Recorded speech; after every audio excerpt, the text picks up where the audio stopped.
Buenos días, bienvenidos a esta sesión del Foro Juan Burgos, que organiza el Partido por un Mundo Más Justo. Lo hacemos en el contexto de una jornada de reflexión electoral en las municipales, autonómicas y otros lugares de mayo de 2023. Y bueno, aunque no estaba pensado que coincidiera con este momento, creemos que puede ser una bonita mañana en el contexto de esta jornada de reflexión. Esto estaba pensado ya hace mucho tiempo y pactado con la persona que nos acompaña, con lo cual era difícil cambiarlo, no veíamos por qué, no se va a pedir el voto ni mucho menos, con lo cual creo que al revés, bueno, puede sumar en este día, que a mí me gusta especialmente, que nuestra legislatura, nuestra legislación prevea un día de reflexión antes de las elecciones, bien empleado, pues puede ser muy bueno, ¿no? Y este input que vamos a tener hoy de justicia restaurativa, ¿por qué no? También nos puede ayudar a, a- a seguir madurando, ¿no? Cosas de propuestas políticas y de nuestra moción, ¿vale? Bueno, pues bienvenidos, como decía, a esta jornada por Juan Burgos. Como hay personas que es la primera vez que se puedan conectar o después lo sabéis que lo grabamos y lo difundimos por nuestro canal de YouTube y por redes sociales, voy a explicar brevemente que esto es Foro Juan Burgos.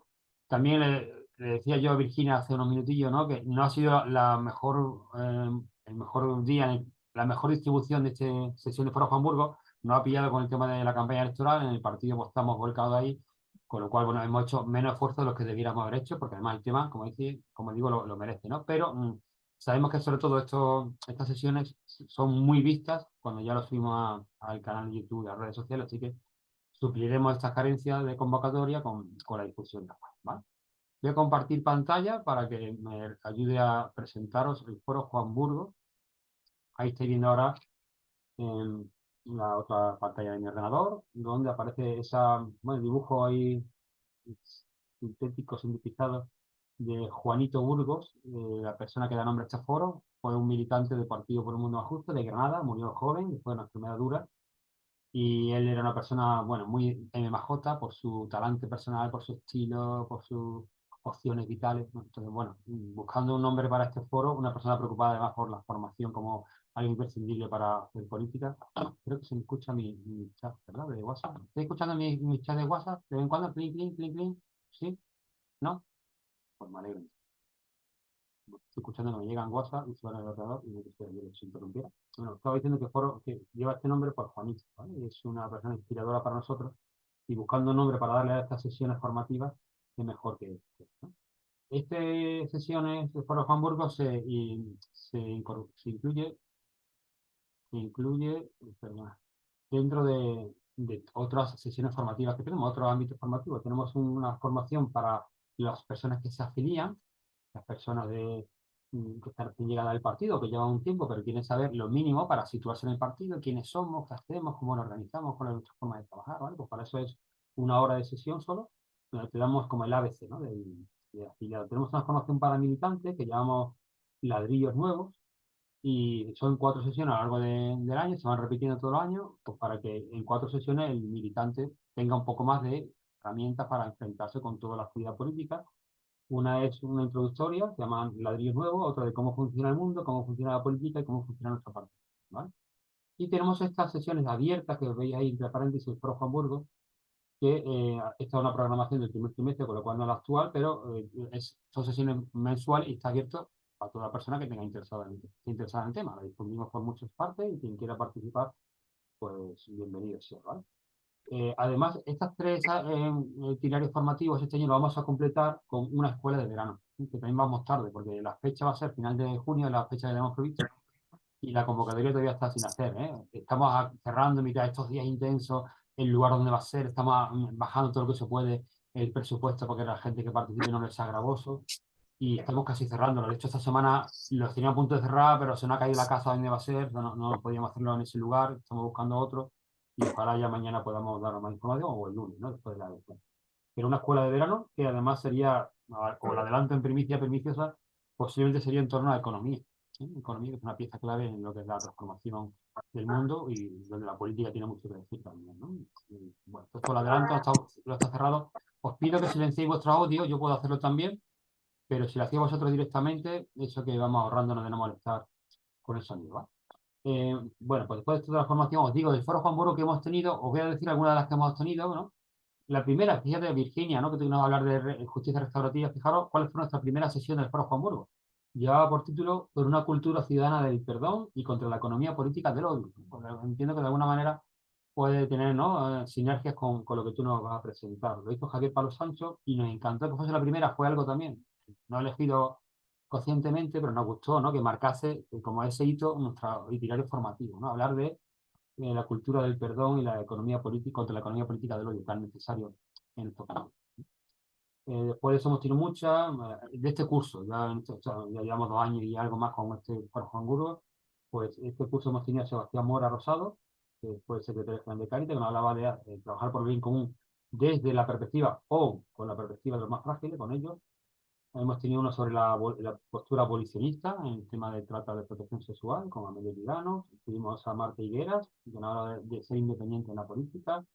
Hoy tuvimos a Enrique Giffre China, que nos hablaba de economía para cambiar el mundo, la economía de la esperanza, de la suficiente. Nosotros hemos tenido algunas sesiones diferentes, que en lugar de una persona sola hace una mesa de diálogo. Esta es la última que hemos tenido hace unos meses sobre el aborto, un tema candente que saca siempre, ¿no? Por todos lados. Pues nosotros fuimos capaces de tener un encuentro bastante constructivo, ¿no? De personas muy diferentes, con posturas diferentes, pero con un diálogo sosegado necesario. Esas son mesas de diálogo, que es, bueno, una versión diferente del Foro Hamburgo. Hemos tenido a María del Mar Magallón, que nos habló de mirar al sur para transformar el norte. Ella es directora de Fundación Alban, experta por lo tanto en cooperación y desarrollo. Hemos tenido una sobre Afganistán, una sobre Ucrania, fue una mesa de diálogo también. Y la última, el mes pasado, con Said El Ghazi, que nos habló de la relación entre Marruecos y España, ¿no? Pues los países fronterizos, vecinos, llamados a entenderse, ¿no? Y por lo tanto, cómo construir una política fraterna entre países fronterizos, ¿vale?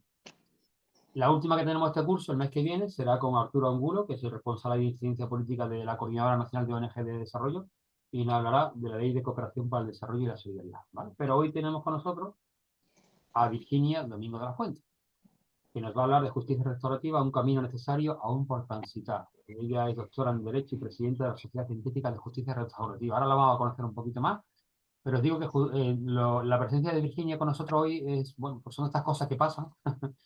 Pues le escribimos desde el grupo de prisiones que tenemos en el partido.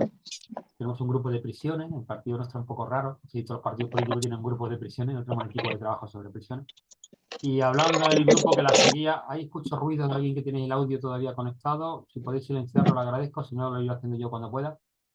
En ese grupo de prisiones había gente que conocía, que seguíamos, que habíamos leído a Virginia y como sí contactamos con Virginia y bueno, igual damos con ella para que venga algún día a nuestro grupo. Bueno, y fue bueno, una historia de amor, ¿no?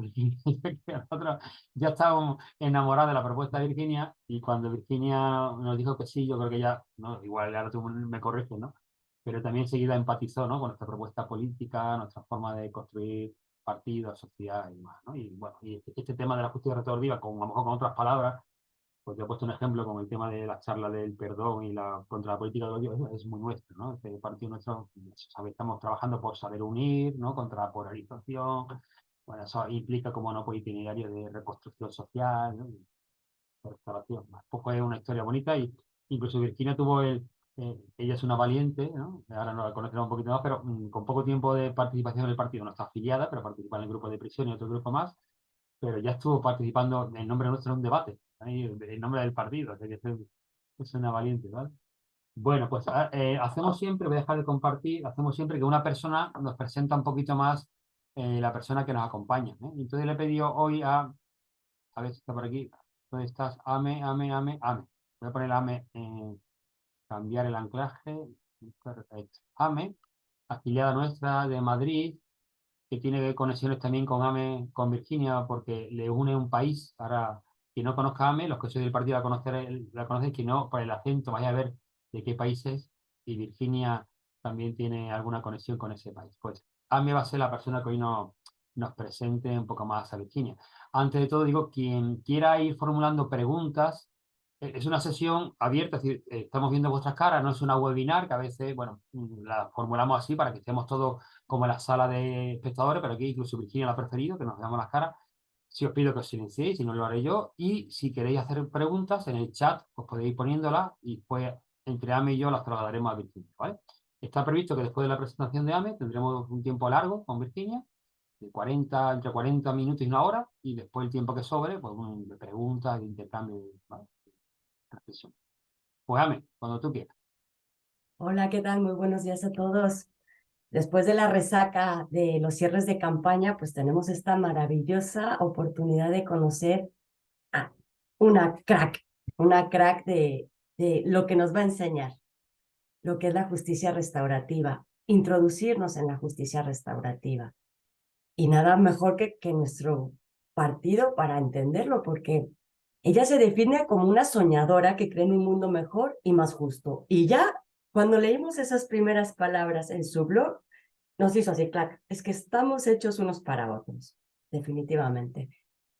Y también muy revolucionaria, una mujer que sueña, que crea contenidos, que enseña, que imparte y que, bueno, nos va a dar una gran oportunidad de saber hacer la justicia, lo que nosotros buscamos, ese mundo justo a través de la justicia, de lo que, pues, tenemos que regirnos sobre leyes y sobre estas cosas, ¿no?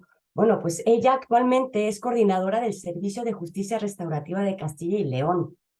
Y gracias a muchísimos fiscales, entre ellos a Manuel Martín Granizo, que es el primero que ha creído en este servicio, pues se ha ido para arriba, ha crecido, porque también esto ha dado pie a que más gente lo vaya conociendo, no solamente en España, sino también fuera de España. Trabaja en México, trabaja en países latinoamericanos, con lo cual pues tenemos esa hermandad y nos representa fuera de las fronteras españolas. Ella preside la Sociedad Científica de la Justicia Restaurativa como primera entidad y única aquí en España, destinada al estudio, la investigación y la difusión de este nuevo paradigma de la justicia, así como nosotros buscamos el paradigma de la nueva economía, pues también el nuevo paradigma de la justicia. Así que bueno, ella también imparte clases en el grado de Derecho y Criminología y es creadora, como se los dije, del contenido en la asignatura de Mediación y Resolución de Conflictos que actualmente se imparte en la universidad, tanto aquí en Burgos y también ha trabajado en la Universidad Internacional de La Rioja y también en Ginebra. Una mujer pues muy dada a darse como es el partido. Gracias a la justicia restaurativa, ella también tiene otra pasión que es la escritura y la parte de periodística y criminológica que tiene dentro. Así que tiene unas webs muy interesantes por si alguien quiere luego conocerlas. Les vamos a pasar los enlaces para que lo vean. Y bueno, pues lo que yo les decía, ella participa en congresos en lugares como México, Bolivia, Argentina, Perú, tiene también Ecuador y actualmente uno de los mejores méritos, y que es un gran mérito, es la felicitación por parte de la comisaria de la Unión Europea, Viviane Reding. Pues imagínense por qué, porque es la promoción de los derechos a las víctimas y la justicia restaurativa en Europa. Creo que esto avala con creces el asesoramiento personal y sobre todo profesional, ¿saben? Esta es una chica que merece la pena conocerla y que nos va a entregar todo. Así que gracias, Virginia, por soñar y por juntarte con soñadores con nosotros. Las dejo en buenas manos. Gracias, Amé. Bueno, lo de la Comisión Europea fue hace unos cuantos años. Resulta que me hago mayor. Lo he descubierto, seguro ibas hablando. Fue en el 2012. Ha llovido y ha escampado. Bien, para Pues los que no... perdona, os dejo ya con Virginia. Gracias, Ame, por la presentación. Y a partir de ahora, como digo, seguimos Sí, a Virginia, silenciamos nuestro micrófono, voy a poner ella como imagen principal. Y si tenéis, os va surgiendo alguna pregunta, la ponéis en el chat, que entre Ame y yo después se la trasladamos a Virginia, ¿vale? Os voy a poner a Virginia, perdón, de anclaje, de persona, eliminar da igual. anclaje. Y anclamos, aquí se queda decir. Ahora sí. Pues gracias, Amé. Efectivamente, yo he trabajado y sigo trabajando bastante en México. Es un país con el que me siento muy, muy cercana y de hecho tengo muy buenas amigas mexicanas, por eso que me presenté a mí es como... últimamente he trabajado en Colombia, para que veáis que la justicia restaurativa, voy a empezar así, no es solo para delitos leves. sino que también se puede trabajar a niveles de macrocriminalidad, de delitos de lesa humanidad. Ellos están haciendo muy buenas cosas y he estado allí, estuve en abril asesorándoles en concreto en Medellín por el tema de justicia. Bueno, para empezar, me defino utópicamente realista. ¿Por qué? Porque siempre que hablo de justicia restaurativa en foros, iba a decir no amistosos, bueno, en foros generalmente es de abogados, es curioso. Bueno, pues me dicen que es utopía y que eso no puede darse en la realidad. Y bueno, yo siempre les digo que la utopía no sirve para avanzar. Por eso efectivamente, por eso cuando leí cosas sobre este partido, pues me pareció muy interesante. ¿Qué os voy a traer? Bueno, os voy a traer un poco qué es justicia restaurativa y el potencial que tiene, porque actualmente es una palabra que está de moda, pero se está perdiendo las posibilidades y se está limitando mucho el potencial. He traído un PowerPoint, lo que pasa es que tengo la manía de luego no seguirles, pero bueno, voy a intentar a ver si les puedo seguir. ¿Qué es justicia restaurativa? Bueno, es la pregunta del millón, como si dijéramos. ¿Por qué? Porque actualmente no hay una única definición que a nosotros nos pueda gustar. Sí que es cierto que hay una de las Naciones Unidas que a mí me gusta bastante porque lo define de una forma muy amplia, ¿no? Las Naciones Unidas dicen que es una respuesta evolucionada al crimen, que respeta la dignidad y la equidad de cada persona, construye comprensión y promueve armonía social a través de la sanación de víctimas, ofensores y comunidad. ¿Por qué me gusta esta definición? Porque la mayoría de las que vosotros vais a poder encontrar, incluso en la Directiva Europea sobre Víctimas, bueno, en el Estatuto de la Víctima ni pusieron ni siquiera definición, habla sobre procesos concretos y esto nos lleva a limitarnos a prácticas concretas de justicia restaurativa, ¿no? En cambio, si hablamos de una forma diferente de gestionar el delito, esto nos va a permitir entender que lo que tenemos que hacer es cambiar la mentalidad o un poco cambiar la lente con la que miramos los daños que se producen tras el delito. Aquí me vais a entender un poco mejor. Bien, la justicia tradicional dice tanto daño, tanto castigo, ¿no? Y nosotros vamos a decir cuánto daño se ha causado, cómo vamos a mitigar o reparar el dolor que se ha causado. Entendiendo que muchas veces, si el delito es grave, sí que tendrá que recibir un reproche social. Bueno, yo os voy a decir que yo no soy abolicionista, de momento, cada día soy más, pero de momento soy minimalista. ¿Por qué? Porque entiendo que, los centros penitenciarios deben existir por ahora, hasta que no se encuentre una fórmula diferente. Luego os hablaré de otro sueño que tengo, centros penitenciarios restaurativos. Entonces, no se trata de una justicia blanda, se trata de todo lo contrario, se trata de que las personas entiendan el impacto de sus. Pero vamos por el principio, os he dicho una definición, pero para mejor entender la justicia restaurativa es mejor tener en cuenta los principios de la justicia. Y esto es lo que nos va a decir si una determinada actividad que estamos haciendo es restaurativo o no es restaurativo. Porque os voy a advertir, últimamente parece que todo es restaurativo. No todo es restaurativo, pero no significa que no sea bueno. Hay actividades pedagógicas, reintegradoras, que son un complemento ideal a la justicia restaurativa, pero no son restaurativas. No me voy a adelantar. Bueno, pues ¿qué decimos en justicia restaurativa? El delito, bueno, aparte de una vulneración de la norma, que puede ir cambiando y muchas veces cambia, ya sabéis por lo que hacen los partidos, suben, bajan las penas, los cambian, bueno, los que gobiernan sobre todo, decimos el delito genera daños, efectivamente, y esos daños crean afectación y hacen que surjan necesidades. ¿Cuál es la principal? Pues a todos se nos ocurre la víctima. La víctima necesita ser reparada. Y ojo, lo que primero que hay que entender que en justicia restaurativa no pensamos por las víctimas, damos la voz a las víctimas. Porque, ¿qué hace el sistema? Tú eres víctima, tanto daño, tanto dinero. Yo fui juez sustituta muchos años, yo quería ser juez, pero me di cuenta que no valía porque solo se gestiona el aspecto legal del delito, no se gestiona el aspecto emocional. La reparación en justicia restaurativa puede ser de muy diferentes formas, porque como nosotros no somos las víctimas, cada víctima tiene unas necesidades diferentes. De hecho, el 98% de las víctimas con las que me he encontrado, lo primero que piden es que la persona ofensora se comprometa a no. ¿Qué está pidiendo? Seguridad para ellas, Pero además es que digo, ahí es donde sale mi utopía realista. Además pide seguridad para que nadie más se convierta en víctima. Yo sigo pensando que el ser humano es bueno. Entonces, como veis, es lo primero que se pide, ¿no? Entonces, la reparación puede ser de muy diferentes formas. Puede ser una reparación psicológica, moral, también puede ser dinero, por supuesto, pero no nos vamos a referir solo al dinero.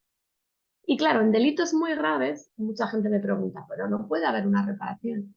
Obvio, por ejemplo, en un resultado de muerte no podemos devolver a la vida. Pero hay otra serie de necesidades que tienen las víctimas para poder, bueno, ir sanando, por ir reincorporando lo vivido como un aspecto más de su historia vital. Es decir, tenemos que dar las oportunidades a las víctimas para encontrar un significado diferente a lo que han sufrido. Si yo tengo el significado de soy una víctima, nunca vas a poder salir de ahí, nunca vas a poder reconectar con la comunidad. Pero si tú vas a través de procesos restaurativos entendiendo, tú eres una persona que ha sufrido esto, no deberías haberlo sufrido, pero te está dando una oportunidad de sanar y de recuperarte, tú vas a poder decir, soy una víctima, pero en algún momento voy a pasar a sentirme superviviente. Eso es un poco lo que decimos, reescribir la narrativa del delito, ¿no? Que no es un camino fácil en delitos graves, obvio. Fijaros, en contextos como el de Colombia, actos violentos, macrocriminalidad, delitos de lesa humanidad, incluso se puede dar lo que hay una autora que lo creó para temas de trauma, pero yo me lo he traído a justicia restaurativa, Wilma Derksen, habla de justicia recreativa. Es decir, hay determinados delitos que por sus características no se puede hacer una reparación, como nosotros entendiéramos. Entonces la reparación sería simbólica. Algún acto que dé luz a la oscuridad que crearon los delitos y que sirva para dar reconocimiento y que las víctimas se sientan respetadas. Por ejemplo, hay en Medellín una fosa, dicen que es la más grande, la escombrera de toda Latinoamérica, y lo que andan luchando las víctimas allí es porque allí se reconozca como un lugar sagrado, porque allí descansan sus seres queridos. Solo piden eso, solo piden un reconocimiento, ¿no? Bueno, pues las necesidades de reparación son muy variadas y lo que hacemos es preguntar a las víctimas. Pero también surgen más necesidades, las de la persona ofensora. Jamás nos podemos olvidar de esas necesidades. Aquí es donde mucha gente me dice, pero ellos y ellas se lo buscaron. El delito, nadie nace una mañana y dice me voy a volver un delincuente.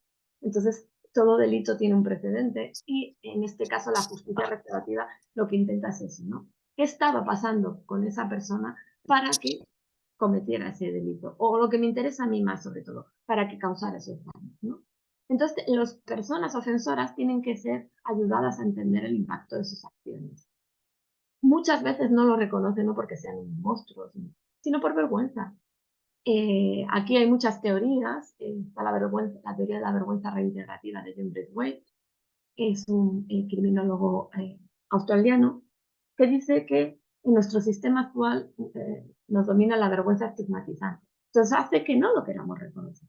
Pero si ayudamos a la persona ofensora a decir, eh, eres una persona que has hecho algo malo, pero puede ser visto por lo bueno que hagas desde ese momento en adelante, pues bueno, hay muchas más posibilidades que la persona entienda el impacto de sus acciones. Pero es un proceso complicado, porque, bueno, depende con quién trabajes, depende de qué delitos, no será fácil. Imaginaros un contexto de delitos como abusos sexuales, que es lo que yo me he especializado, trabajar con una persona y asumir soy un delincuente, soy un agresor sexual, no es fácil, ¿no?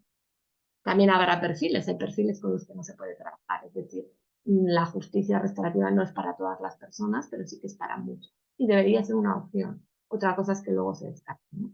Entonces debe ser ayudado a entender el impacto de sus acciones. Y la comunidad, que siempre nos olvidamos de la comunidad. Bueno, todos somos víctimas indirectas de los delitos, especialmente si suceden cerca de donde vivimos. Burgos era una ciudad muy tranquila hasta antes del COVID. No sé qué ha pasado después del COVID. De hecho, yo me especialicé en delitos graves y decía medio en bromas cuando digo, pues es que aquí no hay muchos delitos graves, como si me diera pena, pobre, era una broma. Pero, por ejemplo, hace poco han empezado a robar en casas. Lo primero que hizo mi marido fue poner un cerrojo más a la puerta. Ya ha perdido su sentimiento de seguridad. Pero además es que nos pasa otra cosa. Perdemos nuestra confianza en el ser humano. Yo diría que nos volvemos hasta paranoicos y quiebra nuestra forma de relacionar. Si yo tengo miedo porque hay un agresor en el barrio, yo ya no me voy a relacionar igual con los vecinos, por miedo a que sea uno de ellos, ni con las vecinas, ni con mi entorno.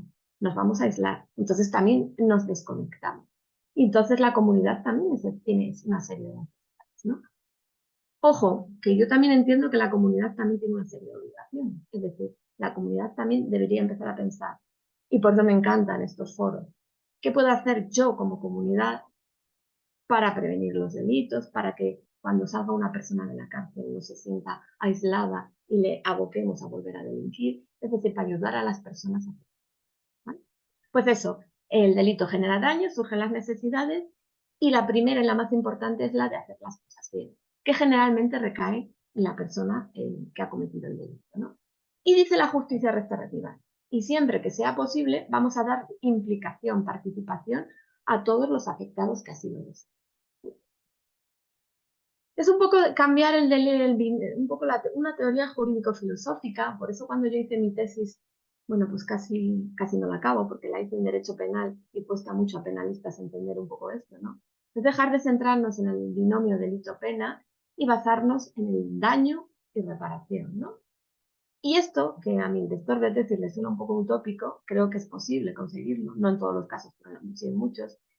Dejar de pensar que el temor al castigo hace que no se cometan delitos, porque entonces países como Estados Unidos serían lugares idílicos para vivir, ¿no? Que tienen en algunos lugares penas de muerte. No es así, ¿no?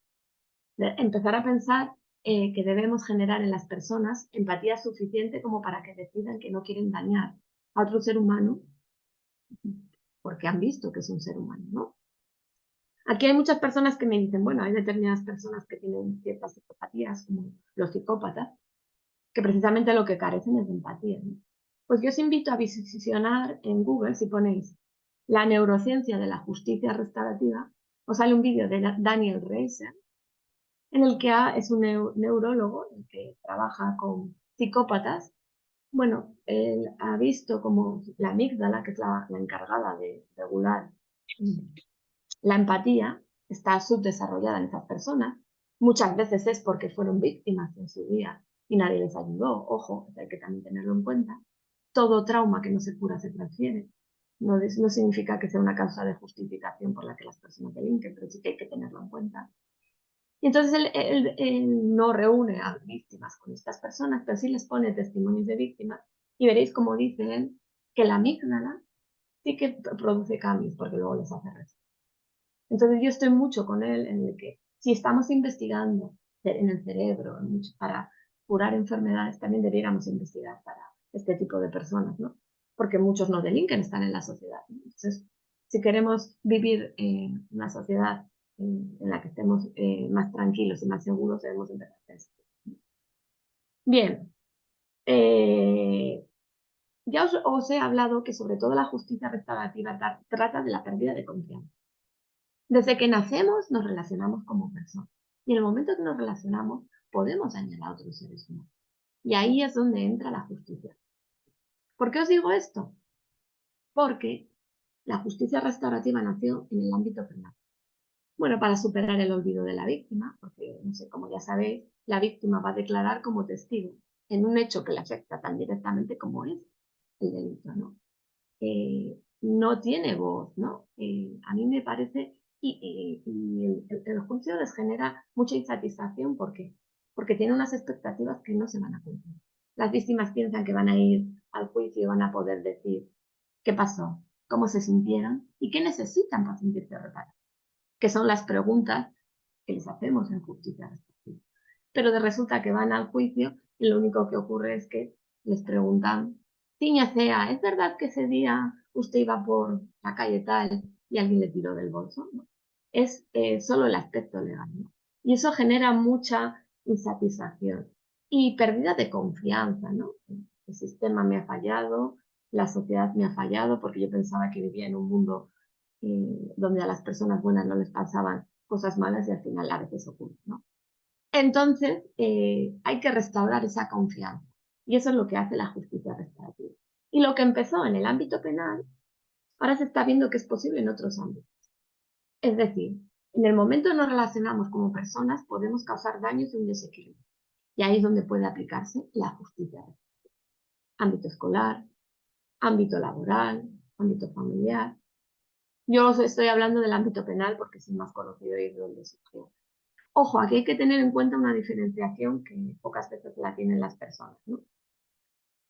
A ver, ¿cómo se aplica esto en la práctica? Porque yo estoy hablando de cosas así muy un paradigma, estoy hablando de teorías, estoy hablando de necesidades, pero ¿cómo se aplica? Bueno, existen tres prácticas ideales, ¿no? Que son las que se establecieron por diferentes personas allá en los años 70, ¿no? Porque la primera práctica que se hizo fue en los años 70 en Canadá, que luego se trasladó a Estados Unidos. Howard Zinn es el padre, el abuelo de la justicia. Hay una que es la reunión víctima-ofensor. No sé a quién se le ocurrió llamarlo mediación penal, porque esto ha generado muchos problemas. La mediación no es justicia restaurativa, por más que la gente lo diga. Lo siento, es así. En mediación, y yo también soy mediadora, hay dos partes en igualdad de condiciones. Se supone que las dos partes han contribuido al conflicto en mayor o menor medida y ambas deben ceder un poco para ganar un poco. Si hay un desequilibrio en mediación, se debe hacer reuniones individuales para equilibrar lo más posible, porque si no, no se puede hacer nada. En la reunión víctima-ofensor o mediación penal, como es una práctica de la justicia restaurativa, ya partimos de cosas. Ya no hay un equilibrio, hay una persona que causó un daño y una que lo sufrió. Hay un desequilibrio de base. Precisamente se utiliza la justicia restaurativa para equilibrar. El facilitador, si queréis lo podéis llamar mediador, facilitador para el mediador. Facilitador no es como el mediador. El mediador es neutral, imparcial. El facilitador es neutral, efectivamente. Y aunque es imparcial, yo diría, lo dice Dave Gustafson, que es un criminólogo de Canadá, tiene una parcialidad equilibrada, y estoy totalmente de acuerdo. ¿Por qué? Trata por igual a víctima y ofensor, les da la misma posibilidad de hablar, pero sí que debe ser consciente de que si en algún momento hay una reunión conjunta, en esa reunión conjunta, la persona ofensora debe escuchar a la víctima y debe atender sus necesidades. Esta parcialidad equilibrada es mucho más tangible en delitos más graves.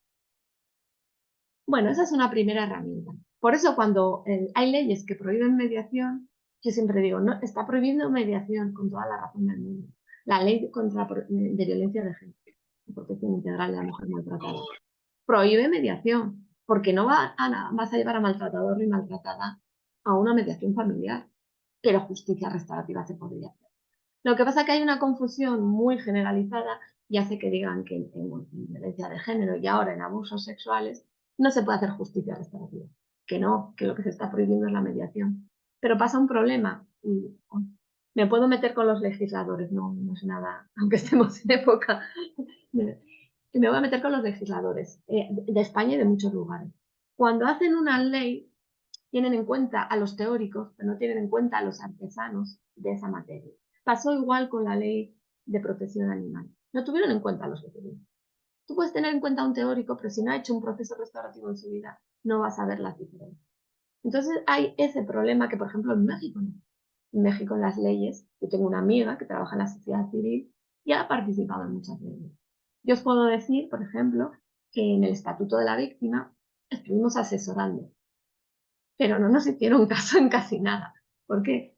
Porque, bueno, menos en la exposición de motivos. Porque nosotros, como sociedad científica, dijimos, la definición que había en la directiva no nos gustaba porque era una definición que hablaba de procesos concretos. Es un proceso que reúne a la víctima, ofensor. Nosotros propusimos diferentes definiciones, pero como no les gustó, ¿qué hizo? Bueno, pues no incluyó ninguna definición. La exposición de motivos sí que incluyó la diferencia, que hay que superar la definición, bueno, el desequilibrio, que hay un desequilibrio en los delitos, que es diferente a mediación, sí que habla de esas cosas, pero luego en el articulado del Estatuto de la Víctima confunde justicia restaurativa con eso. Eso es un gran problema, pero bueno. No tenemos una legislación buena sobre justicia restaurativa. Pero sí que os diré que entre tener una legislación mala a no tener nada, prefiero no tener nada, como decía Manuel Martín Granizo, que fue el primer fiscal que nos apoyó aquí en Burgos, lo que no está prohibido está permitido, ¿no? Entonces podemos seguir así muchos años, aunque sí que sería necesaria una regulación. Hay pequeñas cosas, pero muy confusas. Bueno, la primera metodología, reunión víctima-ofensor, mediación penal. Luego hay otras, como las conferencias restaurativas, reuniones restaurativas. En México se llama juntas, que reúnen a la víctima y al ofensor y al círculo más cercano de apoyo de ambos. Lo que os decía, el delito también afecta a la comunidad. Pues va a reunir a la familia de ambos y, si es posible, a algún miembro de la comunidad. Esta metodología, como todas, hay que estudiarlas. Para hacer justicia restaurativa hay que tener formación, que no vale formación en mediación. Se usa un guión. Las preguntas son muy sencillas. Tienen que ver con los hechos, con los sentimientos y con las necesidades e implicaciones. Van guiadas a qué pasó, cómo te sentiste, qué crees que se necesitan para que se mejoren las cosas, cómo verías el futuro. Sobre todo nos interesa del presente al futuro, ¿no? Porque la justicia restaurativa se centra en el futuro. Somos duros con el delito, pero para las dos cosas, ¿no? Y luego hay otra metodología, que es la que más me gusta a mí porque es muy versátil, ahora os diré por qué, que son los círculos. Reúne a víctima, ofensor, otros miembros de la comunidad, incluso en algunos casos, en algunos países, incluso participa el juez, el fiscal. Aquí sería casi imposible porque no sé si se podrían quitar el rol de fiscal o de juez, ¿no? La metodología que utilizo yo y que utilizamos muchas de las personas son los círculos de diálogo que fueron elaborados de prácticas tradicionales de pueblos ancestrales de Canadá. Fueron elaborados por un juez, Barry Stewart, y por una facilitadora que se llama Kate Renz. Estos círculos se caracterizan por tener un objeto de la palabra. Cuando la persona va a hablar tiene un objeto en la mano y cuando se lo va a dar al siguiente es el que cada vez que una persona tiene un objeto en la mano, habla y los demás escuchan. Solo tengo cerca esto, es antiestrés. Teníamos una pelota del mundo, bueno, yo tengo bastantes, tengo una muñeca que me traje de Colombia de unas víctimas que hacen muñecas abrazadoras. Bueno, el objeto de la palabra es el que te dice que tienes que hablar. Una vez que has hablado, pasas al siguiente. También hay un objeto en el centro. Bueno, tiene una serie de rituales. Porque he dicho que los círculos son muy versátiles, porque te permite trabajar un caso concreto en el que hay víctimas, ofensores, pero también te permite trabajar solo con víctimas, solo con ofensores o solo con comunidad. También te permite trabajar en los colegios con los niños, en prevención. Es decir, los círculos tienen muchas utilidades, no solo para hacer prácticas concretas, ¿no? De justicia restaurativa. ¿Y qué se caracterizan estas tres herramientas o prácticas de la justicia restaurativa? Que en contra de lo que muchas personas pueden pensar, porque la mayoría parece que piensa que lo que hacemos es ya una reunión conjunta. Porque además, como es lo bonito y lo que vende, y lo que da lugar a teatros, a cine, etcétera, etcétera, es como lo bonito, ¿no?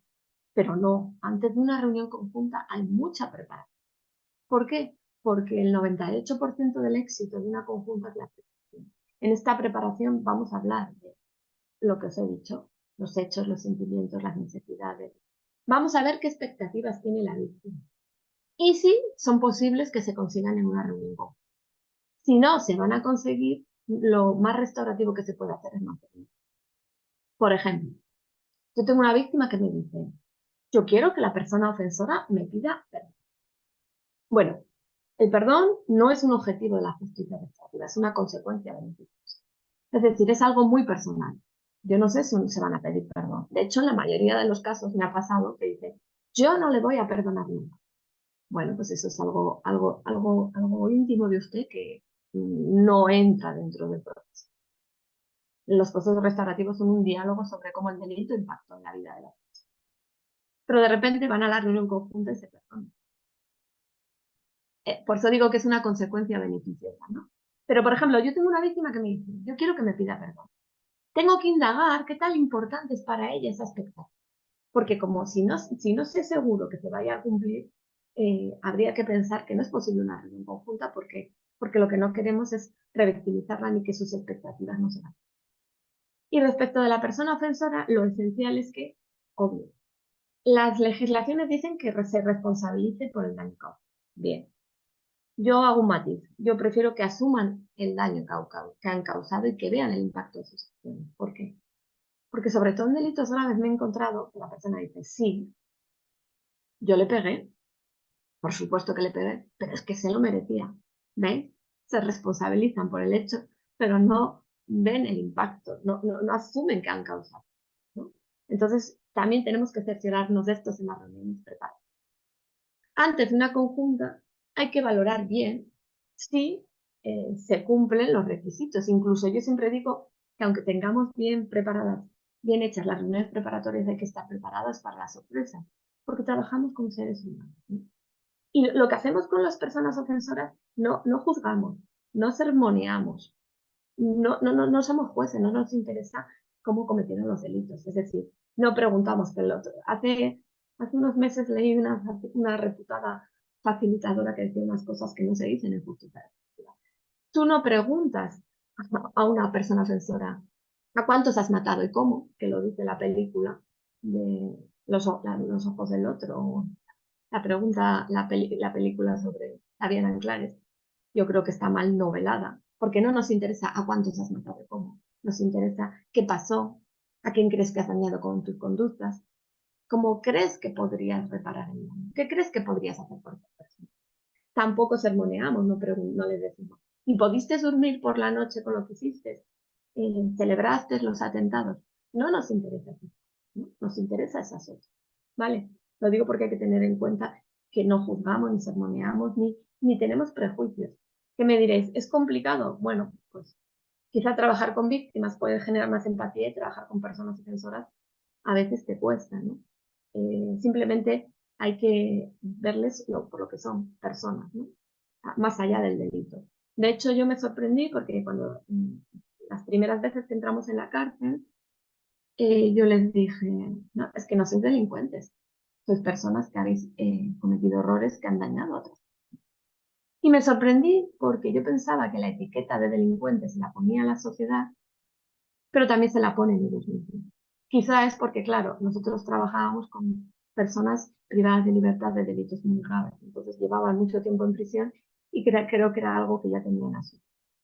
También os diré que, en parte, a veces me siento un poco que estoy estafando a las personas ofensas, un poquito.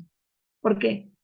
Porque, claro, yo les digo, os van a mirar por lo bueno que hagáis desde ese momento. Pero, claro, luego van a salir a la sociedad, como tienen antecedentes penales, han estado en la cárcel, es muy probable que no les miren igual que a otros. Esto pasa en Burgos y pasa en cualquier lugar, pero justo tengo el recuerdo en Colombia, hablaba con un chico que me decía que se tuvo que hacer emprendedor porque nadie le quería contratar. He estado en la cárcel y estuvo 3 meses viviendo en la calle. Claro, y me dice, ¿y tú qué crees que hacía para sobrevivir? Pues me imagino, ¿no? Volver a robar porque nadie te dio una oportunidad, ¿no?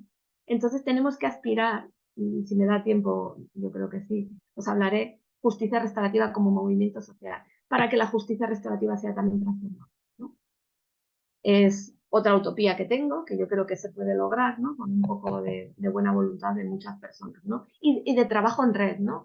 De no pensar que yo hago justicia restaurativa sin la mejor, ya conmigo ya no necesito más. No, nosotros necesitamos de otras entidades que trabajen la reintegración laboral o la reintegración educativa, necesitamos con otras entidades que favorezcan. Por ejemplo, el otro día hablaba con personas de Provivienda para acceso a una vivienda digna, etcétera, etcétera, ¿no? Es decir, necesitamos trabajar en red para lograr esa verdadera justicia transformadora, ¿no? Y no solo para las personas ofensoras, también para las víctimas, porque las víctimas, cuando sufren un delito, también se aíslan. ¿Por qué? Pues porque ellas y ellos piensan que nadie les entiende. Y es que ocurre, ¿no? Es que me decía una víctima, es que mis padres me miran como si, ay, pobre, ay, pobre. Quiero dejar de sentirme víctima, pero no sé, como no sabemos cómo tratar a las personas que han sufrido un daño, a veces les revictimizamos o a veces les robamos el rol de víctima. Cuando hacemos prácticas restaurativas que incluyen a otros miembros de la comunidad, como la familia, se me ha pasado muchas veces que la víctima le ha tenido que decir a su madre, a su padre, papá, que yo soy a la que me robaron, yo soy a la que me pegaron, no eres tú, por favor, déjame hablar a mí, porque asumen el rol, ¿no? Por eso también hay que hacer mucha preparación con la comunidad antes de hacer esa reunión conjunta. Bien, tenemos esas 3 herramientas ideales: reunión víctima-ofensor, si queréis llamarla mediación penal, conferencia, reuniones restaurativas juntas en México y círculos. Pero ¿qué pasa? que no vivimos en un mundo ideal. A veces no puede haber esa reunión conjunta porque no se dan los requisitos, porque el ofensor no quiere, o porque la víctima no quiere, o por muchos otros motivos, ¿no? Porque porque no existía la justicia restaurativa en ese momento, ¿no? Para eso están los programas individuales. ¿Qué son? Son aquellos que trabajan solo con un grupo de afectados por el delito. ¿Qué ventajas tienen? Que nos permite trabajar más tiempo, por ejemplo, la responsabilización con las personas. Estos programas individuales, ¿por qué sabemos que son restaurativos y no son terapéuticos? Porque nos basamos en alguno de los principios de la justicia. En el caso de Burgos, esta es una imagen, ya nos costó entrar el móvil dentro, tuvimos que pedir 8 permisos. Mira, lo que tengo yo en la mano es el objeto de la palabra que teníamos en aquel momento, que cuando acabamos con ese grupo se lo regalé a uno de los participantes, la bola del mundo, nos gustaba tener el mundo en nuestras manos. Nos da mucho más tiempo para trabajar la responsabilización. ¿Y por qué es restaurativo? Precisamente porque trabajábamos sobre esos principios. ¿Os acordáis de una de las necesidades? Ser ayudados a entender el impacto de sus acciones.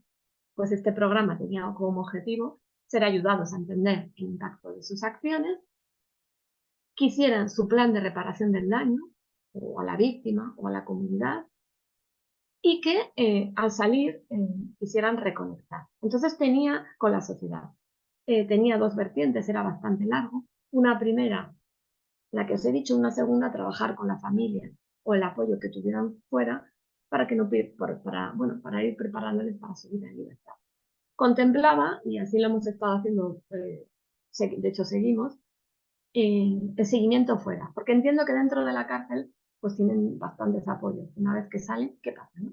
Entonces lo que hacíamos y lo que hemos venido haciendo hasta hace poco, porque ya, pues, bueno, ya se han incorporado al trabajo, bueno, era fuera de la cárcel nos reuníamos también en círculo. Esto es un círculo, lo que hay en el centro es el objeto del centro, lo que hay en los posis son los valores que se construyen el primer día que hacemos este círculo, qué valores estamos cómodos para estar en el círculo. Bueno, lo que hacíamos es reunirnos fuera, con diferentes expectativas. Ya no es entender el impacto de sus acciones, ya es círculos de apoyo y seguimiento. ¿Qué tal está haciendo tu vida fuera? ¿Qué necesidades, qué miedos, qué expectativas? Por ejemplo, una persona nos dice, claro, en Burgos tenemos pueblos que hay 14 habitantes. Ya conocéis Castilla y León. Digo, 15 habitantes, el perro, 2 gatos, y iba a decir y animales, pero ya casi no hay ni vacas ni ovejas. Pues este chico iba a ir a vivir a un pueblito cerca de Burgos, muy pequeñito, y él había cometido un asesinato, bueno, era un homicidio y había sido con mucha repercusión en Burgos. Y él tenía miedo, como porque, fijaros, es que van a saber que soy yo. Bueno, pues al principio tenía miedo y fuimos viendo cómo, bueno, poco a poco el pueblo le iba aceptando, ¿no? Entonces, eso era nuestro programa. Esos son los programas individuales. Solo con un grupo de afectados. Con los principios de la justicia restaurativa, en este caso, que entiendan el impacto de sus acciones y quieran reparar. Como parte de su reparación del daño, lo que empezó como programa individual, algunos se reunió con su víctima. Entonces hicimos una práctica concreta. En concreto fueron 2. Uno fue un caso muy mediático porque, no sé si os acordáis, si habéis oído la noticia, Ana Botín intermedia para que un preso se reúna con su víctima. Bueno, pues uno de ellos le daba por robar al Banco Santander. No me dirás por qué, debía ser bastante fácil, solo robaba al Banco Santander. Y bueno, él dijo que le hubiera gustado encontrarse con una de sus víctimas, pero que primero quería pedir perdón a la presidenta del banco, ¿no? Bueno, pues nosotros le dijimos, oye, si tú quieres, escribe una carta y nosotros la mandamos, que vaya a responder, eso ya es... Pues para nuestra sorpresa, escribió la carta, la mandamos carta normal a la sede social que vimos en internet, y al tercer día teníamos en nuestro correo un mensaje de Ana Botín diciendo que, bueno, pues que estaba muy impactada por la historia de este chico. Obviamente la carta estaba supervisada por nosotros. Le contaba su historia sin justificarse, como, bueno, pues había nacido en un pueblo del País Vasco y, bueno, desde pequeño quería ser o 2 cosas, o terrorista o narcotraficante. Bueno, se quedó en narcotraficante y luego se cambió a camello y luego pues quedó adicto a las drogas. Y que, bueno, pues que se lamentaba los problemas que había causado a sus trabajadores pues, con los sucesivos atracos que había cometido, ¿no? Gracias a Ana Botín conseguimos que la víctima quisiera participar y lo que empezó con un programa pues se convirtió en una práctica concreta. Se hizo una reunión víctima-ofensor, que funcionó muy bien. Otro chico también se reunió con su víctima. Hubo otro caso en que un chico, de otro caso muy mediático en España, quiso reunirse con su víctima, pero ¿ves? La víctima lo rechazó. ¿Qué hizo este chico? Bueno, pues escribió una carta teniendo la conversación que él cree que hubiera tenido si hubiera podido reunirse con ella. Obviamente no se la hemos enviado a la víctima porque no quiere, pero la víctima sabe que está ahí en su expediente. Si en algún momento la víctima cambia de idea, pues la va a poder. También se pueden trabajar programas individuales con víctimas o con comunidades. Nosotros tenemos un programa online que se llama Ave Fénix con víctimas de delitos de abusos sexuales y violencia de género. ¿Cómo sabemos que es restaurativo y no terapéutico? Nos guiamos también por estos principios de los que he hablado.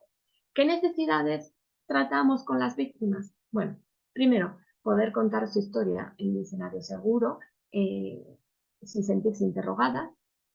Hablan de qué hubieran necesitado, porque la mayoría han estado ya en el juicio, del juicio que no estuvieron y qué se les ocurre que podría hacerse para que se sintieran mitigadas en su dolor, ¿no? A veces son actos simbólicos, simplemente. Por ejemplo, este mismo programa lo hemos hecho en México con familiares de personas desaparecidas y lo que se hizo es que las personas querían que se hiciera un homenaje a sus familiares, ¿no? Se colgó fotos en una rotonda durante una semana, bueno, para que toda la ciudad pues, viera que esos son sus familiares, ¿no? Un acto de memoria, ¿no? Y de reconocimiento. Y que además, a través de este programa que se llama Ave Fénix, puedan pasar de víctimas a supervivientes. Tanto en el programa individual para privados de libertad como el de víctimas, utilizamos los círculos de diálogo. Claro, hacer círculos, lo que me ha enseñado la pandemia, aparte de tener que lidiar con tecnologías modernas, es que, bueno, cuando no se puede ser personalmente, se puede hacer online. Que quizá no es lo mismo, bueno, se pierde un poquito, ¿no? Pero os puedo decir que los círculos son igual de impactantes online, hemos llorado mucho online, y que además podemos llegar a más personas, ¿no? A víctimas de muchos más lugares. Porque, curiosamente, yo no sé qué pasa en España, que me cuesta encontrar personas que quieran participar. ¿Por qué? Porque tú escribes a asociaciones de víctimas y me dicen, mis víctimas no creen en la justicia. Como que tus víctimas. Hay una especie de temor en España a quitarme mi coto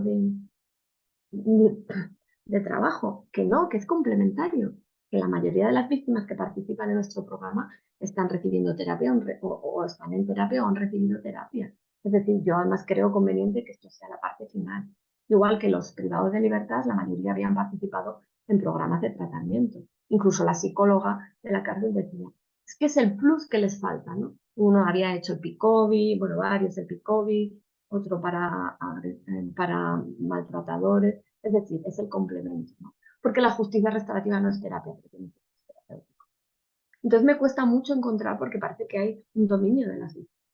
Y claro, yo siempre digo, si tú tienes víctimas en tu asociación que llevan 20 años sintiéndose víctimas, les estamos fallando.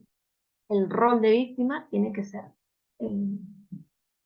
temporal. Si es vitalicio, estamos fallando, igual que el rol de delincuente, entre comillas, ¿no? Siempre digo que lo que hace la justicia restaurativa es quitar los estereotipos, ¿no? Y poder yo decir, yo no soy una víctima, sino que soy superviviente. Ojo que incluso tenemos personas que participan en nuestro programa que se consideran ya supervivientes. Tampoco revictimizamos. Si tenemos a una víctima que se considera superviviente, pues es su decisión. Nadie le va a decir, no, tú eres una víctima. Se considera superviviente porque ya ha hecho un recorrido lo suficientemente largo como para entender que está superando, ¿no? O al menos, como dice otra de nuestras víctimas, poniéndolo en un cajón, ¿no? Es decir, o como dice otra, escribiendo un nuevo tomo del libro, ¿no? Del libro de mi vida. Bueno, y antes de continuar, creo que tengo unos minutos que me encantaría que me hicierais preguntas y no quiero enrollarme. Simplemente aquí os he visto, es un poco lo que he dicho, ¿no? Porque son importantes las prácticas. Bueno, pone justicia transicional, justicia restaurativa. La cosa que esto está hecho también para justicia restaurativa. Porque las prácticas restaurativas nos dan la oportunidad de narrar nuestra historia, nos permiten confiar en que nuestra historia va a ser escuchada, invisibiliza. Hay determinados delitos que ni siquiera se denuncian muchas veces porque asumes que delitos de odio, ahora está muy común. He escrito un artículo que se publicará el día 1. A veces las personas asumen que es así, ¿no? Entonces hay que desafiar esa invisibilización. Se experimenta la escucha activa, que para mí es compasiva, posibilita la conexión y sobre todo da la oportunidad de crear narrativas diferentes. Os hablaba de la víctima, pero también del ofensor, de la persona ofensora. Si tú tienes la narrativa de soy un delincuente, nunca vas a poder salir de esa espiral. Pero si tú tienes una narrativa en la que encuentras un significado diferente, soy la persona que dañó, pero que ahora ha reparado el daño y tiene una oportunidad para hacer otras cosas, esa narrativa te va a permitir continuar. Y para acabar, os he hablado de justicia restaurativa como paradigma de justicia, ¿no? Y cómo se aplica en la práctica. Pero ¿qué pasaría si empezáramos a entenderlo como movimiento social? Es decir, ya no solo para resolver daños interpersonales o determinado grupo de personas que han sido dañadas, sino para, bueno, hacer frente a los daños sistémicos o estructurales, ¿no? Porque hay determinados daños que se perpetúan por las estructuras del sistema. Si yo tengo un chico que vive en un barrio donde tiene muchas pocas posibilidades, ninguna, de poder estudiar o poder conseguir un trabajo, y le digo que va a poder ser mirado por lo bueno que haga desde ese momento en adelante y le devuelvo al mismo barrio con las mismas escasas oportunidades, estoy reiterando, estoy permitiendo que se dé la posibilidad de que vuelva a cometer los mismos delitos, ¿no? Entonces vamos a intentar destruir esos estructuras del sistema que generan daño, homofobia, xenofobia, derechos humanos, medio ambiente, pena de muerte, ¿no? Vamos a unirnos como sociedad, vamos a empoderarnos y vamos a reclamar que se den esos cambios, ¿no? Esto es a nivel, ya sé que está sonando un poco utópico, pero yo creo que es necesario, ¿no? Se trataría de poner a las personas en el corazón del sistema, ¿no? Una justicia restaurativa como una visión para el cambio. Es decir, tendría que ser la justicia restaurativa, el enfoque restaurativo en todos los aspectos de nuestra historia vital, o de nuestra historia en general. Por ejemplo, centros penitenciarios. Este texto es de Fania Davis, no lo voy a leer porque es muy largo, pero os lo recomiendo si queréis, bueno, va a quedar ahí para que lo podáis leer. Ella habla de justicia restaurativa como movimiento social. Ella es una luchadora de los derechos humanos, tuvo una hermana que fue muy perseguida, entonces ella escribió un libro, el pequeño libro de la raza y la justicia. Centros penitenciarios restaurativos. Tenemos que aspirar a que el sistema en general sea restaurativo. Si no podemos cambiar las cárceles por ahora, porque no encontramos otra fórmula diferente, vamos a cambiar la gestión de las cárceles. Pero aquí en todos los países, en otros países es más complicado, ¿no? ¿A qué entiendo? Que las personas cuando vayan a la cárcel no se sientan castigadas, sino en proceso de reflexión sobre qué quieren hacer con su vida desde ese momento en adelante, ¿no? Para eso, nosotros diseñamos, que no hemos puesto en marcha, pues una especie de pautas para que el centro restaurativo sea penitenciario. Primero, pedagogía con los que trabajan allí, los más importantes, los funcionarios, porque además son los que mejores conocen a los privados de libertad, mucho más que los juristas y que los psicólogos. Pedagogía en todos los que trabajan ahí. Programas restaurativos como los que teníamos nosotros o similares. Luego, algo que nosotros teníamos y me parece muy importante, que algunos presos que han participado en los programas se conviertan en agentes de cambio, es decir, que ellos puedan participar o puedan generar sus propios programas para ser ellos facilitadores. Porque cuando tú generas ese espíritu restaurativo y haces que un igual te esté explicando lo mismo, vas a tener mucha más confianza. Entonces, este es el sueño, centros penitenciarios restaurativos, centros educativos restaurativos. Ahora que el bullying está tan de moda, que alguien dijo, ¿cómo se va a hacer mediación? No se puede hacer mediación porque hay niños exigentes. Entonces, se debe hacer justicia restaurativa. Y no solo para resolver el daño que ha producido el bullying, sino para prevenirlo, que esa es la otra vertiente de la justicia restaurativa. Yo decía que los círculos de diálogo, y con esto acabo, que me he enrollado mucho, los círculos de diálogo no solo están hechos para hacer una práctica concreta, reunir a la víctima, al ofensor, a la comunidad. Esos círculos que habéis visto, que hemos trabajado con ofensores, trabajamos con víctimas, están hechos también para trabajar con niños y niñas, con adolescentes, en los colegios. Por ejemplo, para trabajar cuáles son sus necesidades, cómo les está yendo en el colegio, para rescatar aquellos aspectos que pueden estar generando más conflictos, incluso prevenir que se den, ¿no? Pues bueno, pues yo tengo una compañera que, bueno, la costó mucho de la asociación del País Vasco. Yo no la pude ayudar porque había que hablar vasco. No estoy yo para empezar a aprender a hablar vasco. Es muy complicado. Bueno, pues empezó a hacer un programa en un colegio, estuvo 2 años, bueno, y descubrió un montón de cosas, ¿no? Como que había habido un bullying que nadie lo sabía, que un niño había estado durante cierto tiempo pues, maltratado por otros compañeros y otros lo sabían y se habían callado. Bueno, detectó esas cosas y se pudo hacer prácticas restaurativas, que no mediación, porque la mediación es igualdad, ¿no?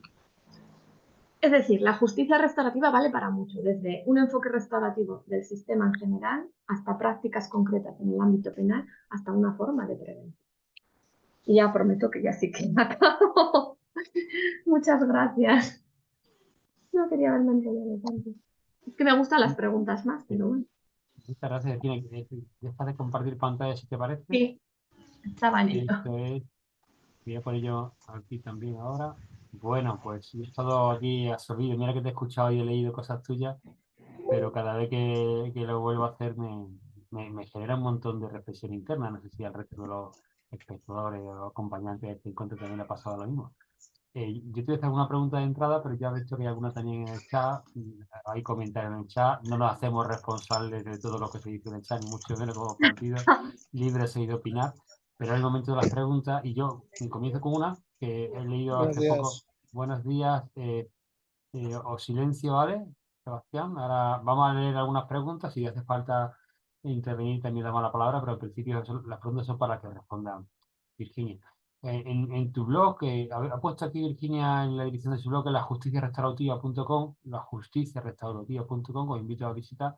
Hay un artículo de hace, no sé si una semana, ¿no?, que habla de si la justicia restaurativa es transformadora o no transformadora. Algo has comentado aquí por encima, pero me quedé yo todavía con las ganas de escuchar de ti cómo lo ves, ¿no? Si realmente la justicia restaurativa puede ser causa de transformación social, ¿no? O solo es un ingrediente más necesario para hacer las cosas mejor, pero no es tan ambicioso, ¿no?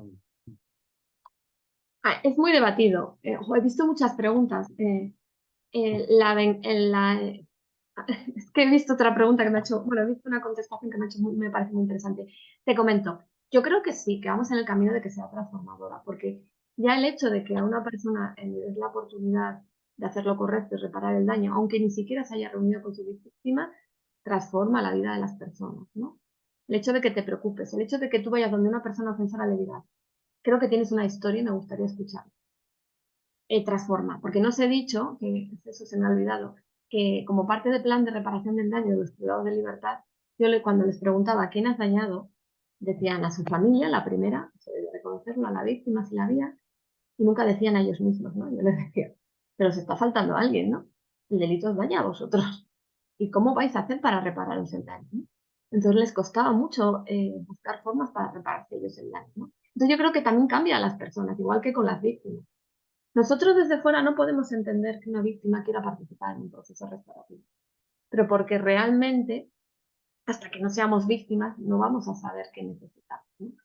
Pero yo creo que sí que vamos por el buen camino. A mí me falta esa parte de facilitar la reconexión, porque como soy utópica, no me gusta reinserción, me suena muy, muy jurídico, parece mentira que lo diga yo, que estudio Derecho, me suena muy jurídico y muy poco humano. Nos falta esa parte de favorecer más la reconexión, ¿no?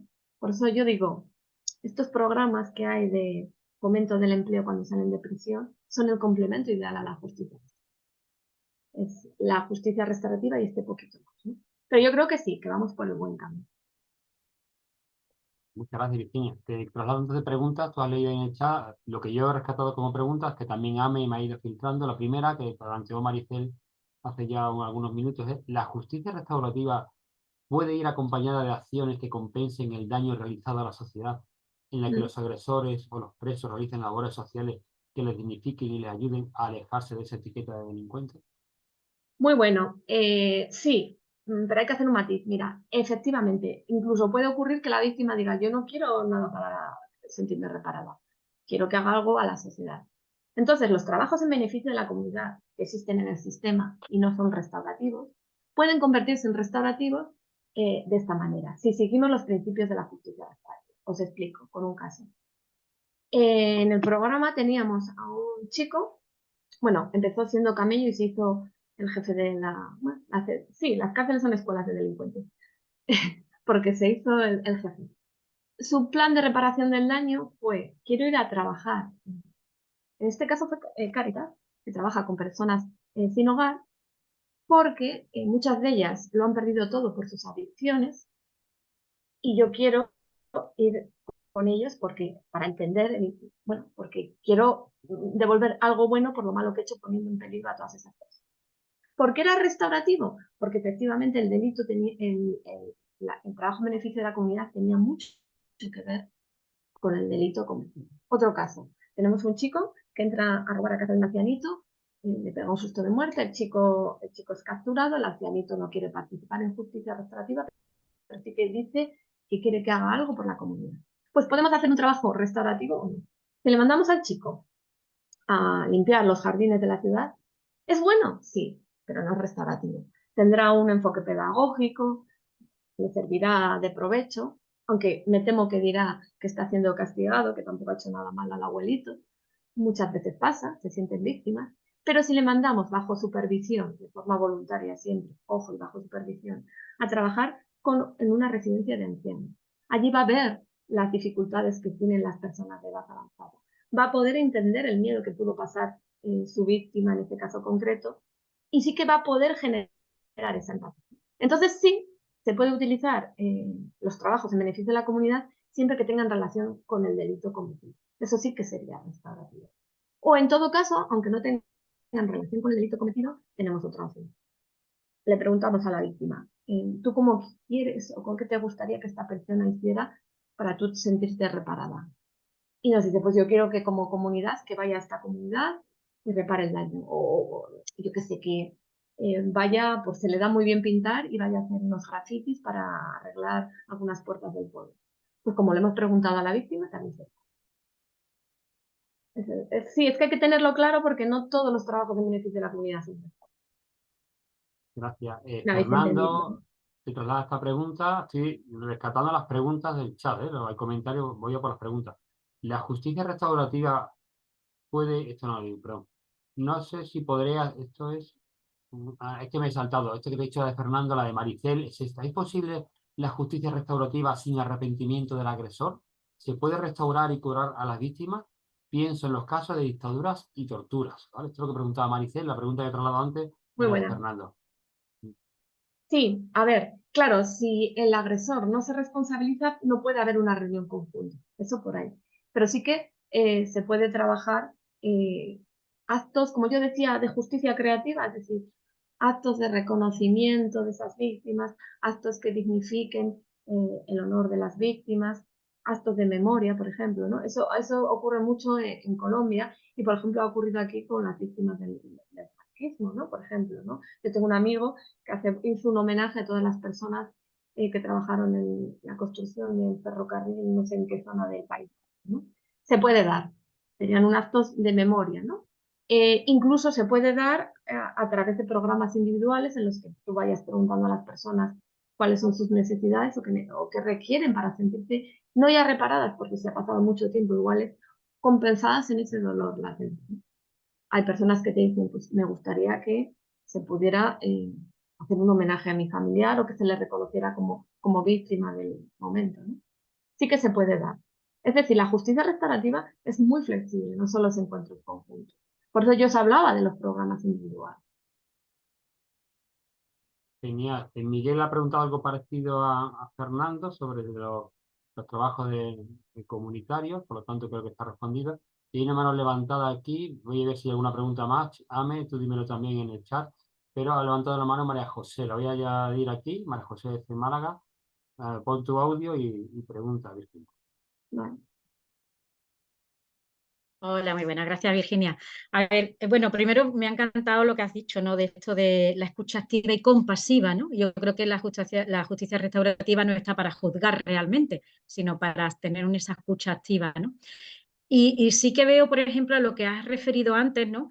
De lo de la justicia restaurativa como movimiento social, creo que es muy importante, ¿no? porque lógicamente es lo que tú has comentado, ¿no? Si cogemos en un momento determinado y alguien que ha cometido cualquier error, ¿vale? Lo que hacemos es que cuando sale, vuelve otra vez a ese barrio marginado, a ese gueto de pobreza y demás, lo que estamos provocando es que siga actuando de la misma manera. Entonces, ¿qué pasos? Mi pregunta sería más bien, ¿qué pasos habría que iniciar para hacer una realidad esa justicia restaurativa como movimiento social? Pues yo creo que más implicación del sistema en general, ¿no? Y os voy a poner un ejemplo que parece tonto, pero es así. En Colombia, ayer yo la estuve visitando, han creado la Casa de la Justicia Restaurativa. Bueno, pues es una casa en la que hay distintas actividades en las que se va a hacer también justicia restaurativa para que todos los chicos, y la han creado en un barrio que dije, ay, qué bonito, y me dijeron, es muy bonito, pero es muy peligroso. Es un barrio bastante conflictivo y lo que han hecho es generar ahí un punto diferente, la Casa de la Paz, ¿no? Donde puedes ir a desempeñar distintas labores de, bueno, van a darse cursos para chicos para que puedan formarse, se va a hacer también justicia restaurativa, se van a hacer actividades artísticas. Bueno, pues diferentes actividades, que el sistema empiece poco a poco siendo restaurativo. Lo primero sería pedagógico, que entiendan que el enfoque restaurativo no es solo las prácticas, sino unos valores, ¿no? Creo en el ser humano, creo en las segundas oportunidades, creo en escuchar a las personas y no decidir por las personas, por ejemplo, que eso es muy importante. Y a partir de ahí, de esa pedagogía, empezar a generar pequeños proyectos, ¿no? Y que no se cancelen cuando cambia el partido o cuando de repente les da la gana. Porque el programa este se canceló pues porque era dedicar mucho tiempo a las privadas y se sustituyó por 10 sesiones. No, entonces sería un poco eso, pedagogía. Fíjate si hay pedagogía en otros países, que en México la ley de adolescentes lleva como espíritu de la ley el principio de la justicia restaurativa.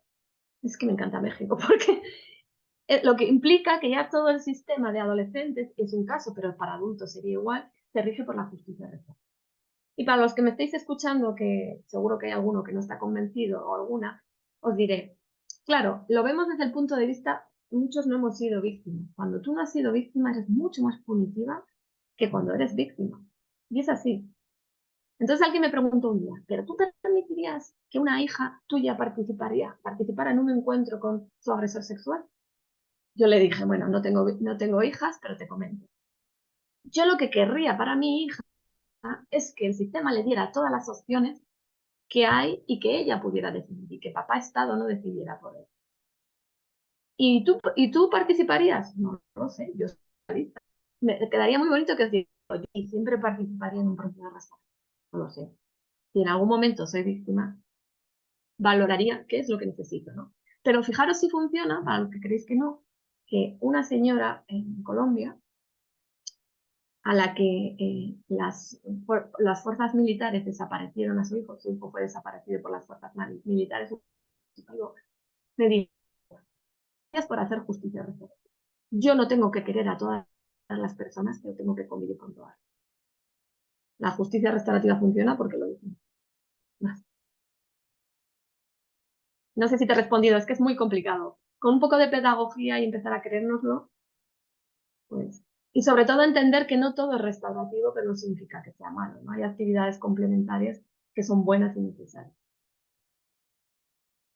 Genial, Virginia. Hay una pregunta más de Miguel que pone aquí. ¿Existen ya proyectos concretos y que hayan funcionado en España de asociaciones privadas o públicas que gestionen proyectos de justicia restaurativa? Sí, bueno, estuvo primero la vía en Anclares, que alguien me preguntó, ¿tú estás en contra? No, porque creo que es hora de crear vía en Anclares 2.0. Bueno, antes de la vía en Anclares había servicios de justicia restaurativa en Burgos, en Cataluña, con adolescentes desde el 98, y hubo una iniciativa en Valencia, pues cosas que pilotos que aparecen y desaparecen. Dentro de las cárceles, voy a hacer un poco crítica porque yo tengo que serlo.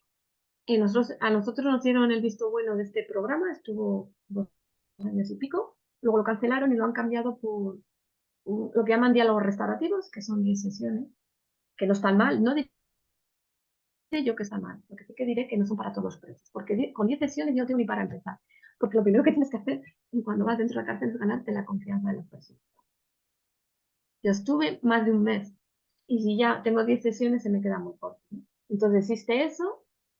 Y bueno, ahora hay una ley en Navarra de justicia restaurativa. El problema es que son proyectos que dependen mucho de la persona o del partido o quien esté gobernando y que se reducen mucho, ¿no? No es como, no dan amplitud a todas las posibilidades de la justicia. Nosotros, por ejemplo, de forma privada tenemos todavía el programa Reconexión, que hacemos seguimiento con los que salen de la cárcel, que no sé si es restaurativo, es un programa de apoyo, ¿no? Es un complemento a la justicia restaurativa, y tenemos el programa Befenis para víctimas de delitos. Sí que hay cosas, pero falta esa unidad y ese entender que no solo es justicia restaurativa lo que diga alguien que está en instituciones penitenciarias un día, que hay muchas posibilidades, ¿no? Siento ser tan crítica, pero está mucho mejor en otros países latinoamericanos muchas veces. Yo no sé si es porque han visto que la violencia no se combate con más violencia. México, Colombia, fijaros con el contexto que hay en Colombia, que todavía sigue habiendo violencia, están haciendo muy buenos pasos.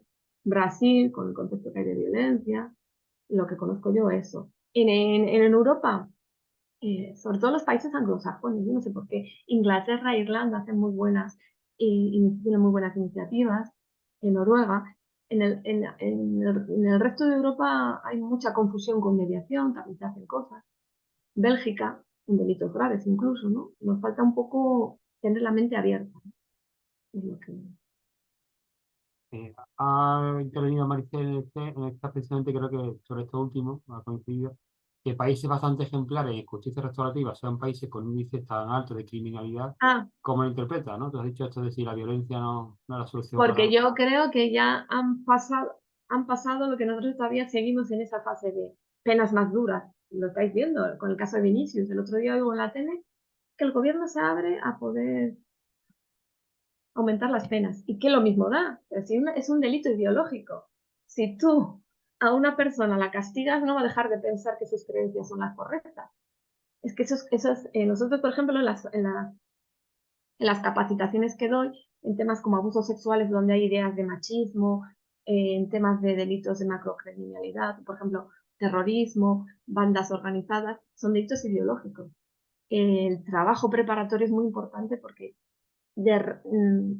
hacer que destierren esas ideas y esas creencias es complicado.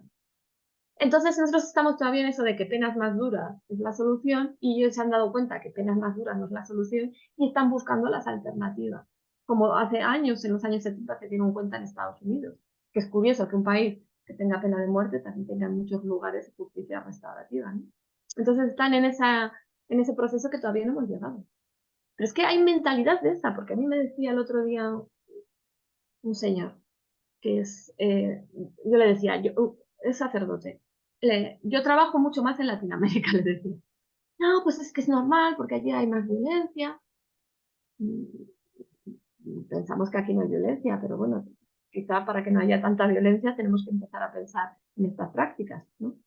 Entonces, ojo, que yo no digo que la justicia restaurativa sea la panacea, no es la solución para todo, pero sí que es la solución para muchas cosas, al menos como complemento, ¿no? No digo que deba ser una alternativa, no digo, porque, ojo, que también hay personas que son abolicionistas, hay una corriente muy fuerte en Argentina y Brasil, ¿no? Que dicen que la cárcel debe desaparecer, el derecho penal debe desaparecer y debe ser sustituido por la justicia restaurativa, porque yo me niego, por una razón básica, me estoy enrollando, lo siento. Somos muy burocráticos. Lo he dicho con 2 R's con toda la razón del mundo. Burocrático. Si desaparece el derecho penal y las cárceles y todo, a la justicia restaurativa la vamos a acabar convirtiendo en una suerte de derecho penal. Es decir, la vamos a llenar de plazos rígidos, de burocracia, de protocolos, y va a perder lo bonito que tiene, que es la flexibilidad y la capacidad de adaptarse a las personas, ¿no? Entonces, por eso yo no soy abolicionista, soy mínima. Y hay una pregunta que hace Mohamed, a ver, voy a leer así entendemos bien. Dice, juzgar, castigar y restaurar. ¿No piensa que el delito debe ser correspondido por esta metodología y que el sistema de legislación judicial en sí debería modificarse para que eso se pueda cumplir, empezando por una verdadera independencia judicial? Uy, una pregunta muy complicada. Independencia judicial. Bueno, todos sabemos que el órgano de gobierno de los jueces no se elige muy independientemente. Eso es lo primero que tenía que haber surgido, ¿no? Bueno, yo sí que creo, a ver si te estoy entendiendo, mi tesis iba justo un poco en esa línea, ¿no?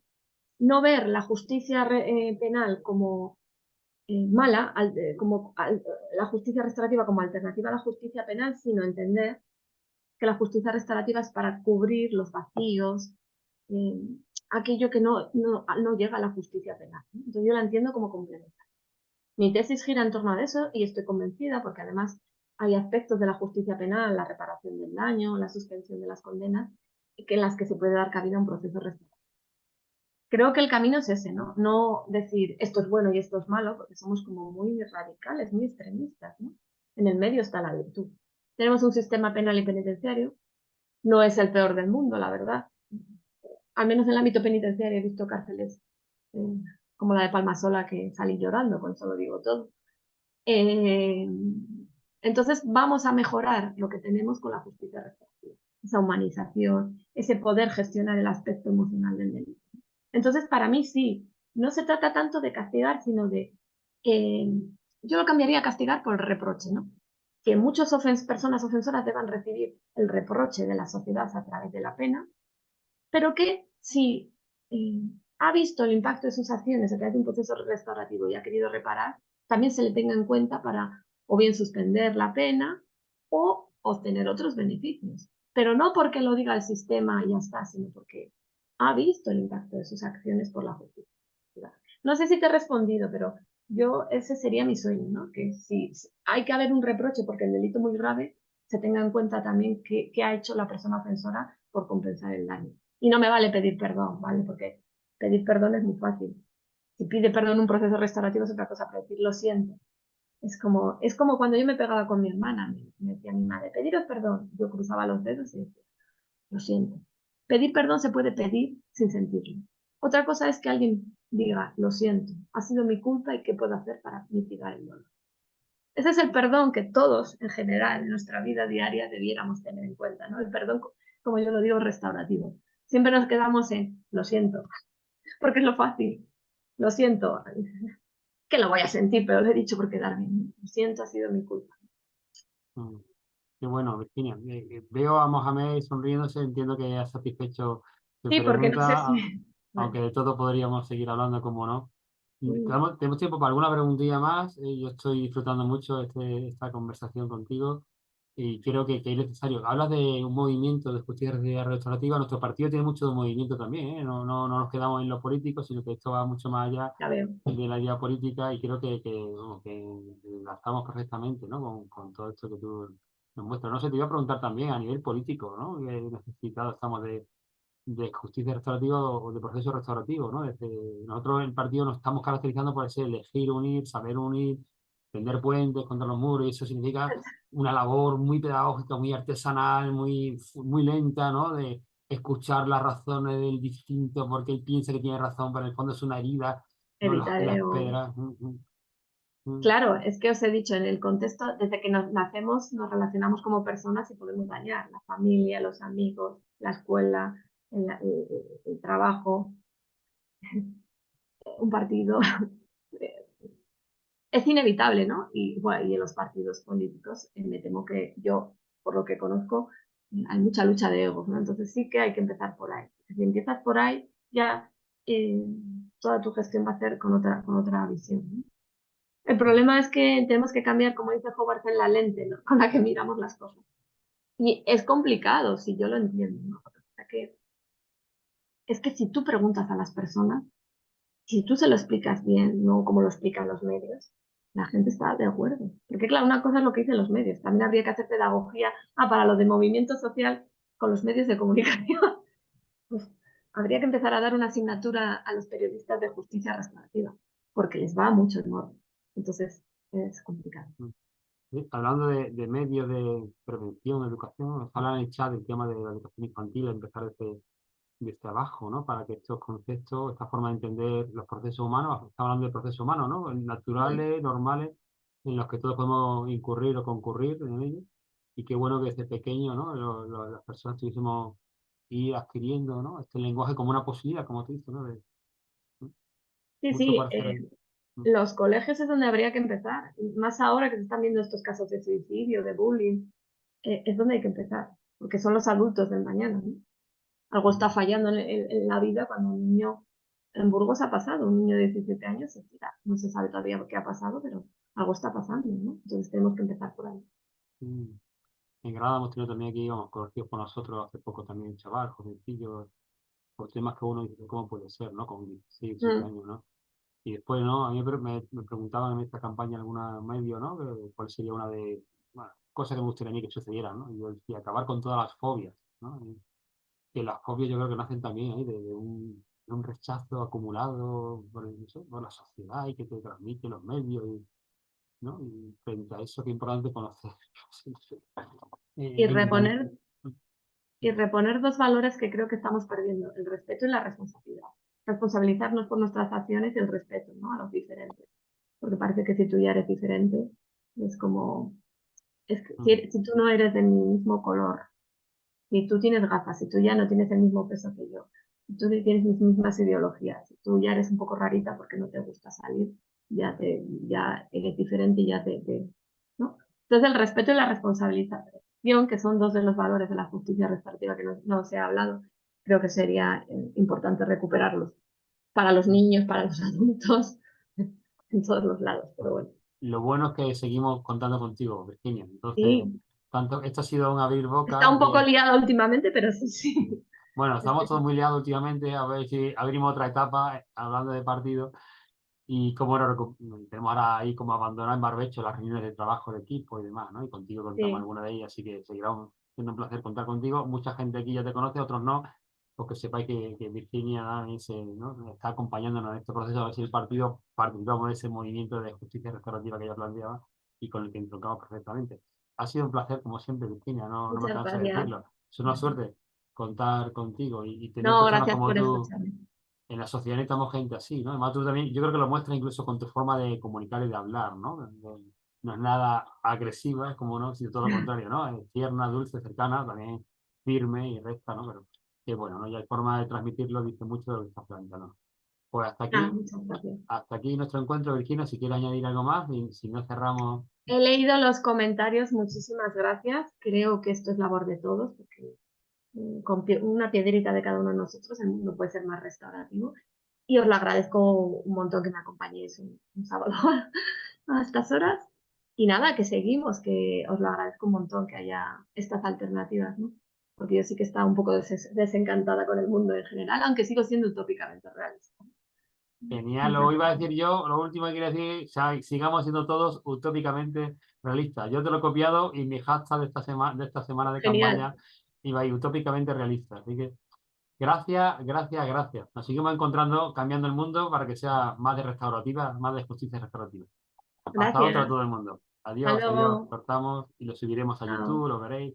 Adiós, adiós, adiós. Hasta luego.